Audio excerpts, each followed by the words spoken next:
അമ്മയ്ക്കൊക്കെ പ്രായമായില്ലേ മോളെ, ഇനി പിന്നെ സുഖം വരാനാ.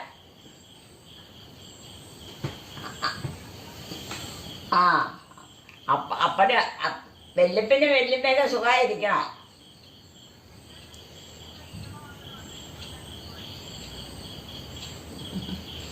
എനിക്ക് തിരിയണില്ല, നീ ചോദിക്കാം.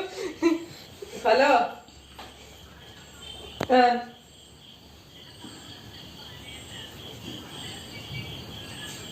ഓ ഇവളെ കൊണ്ട് ശല്യാണല്ലോ, ഇവളെ ഓരോന്നായിട്ട് വന്നോളൂല്ലോ.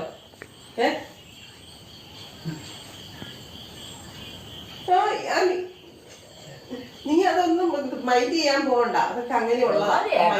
മൈൻഡ് ചെയ്താലോ കൂടുതലാവും. നിസാര കാര്യം രണ്ടുപേര് കേട്ടല്ലോ. നിന്റെ ഈ ചിന്ത ചെവിക്കാത്ത വേദനയാന്ന് പറഞ്ഞു. ചെവിക്കാത്ത വേദനയൊന്നും ഇല്ലായിരുന്നല്ലോ അവര്.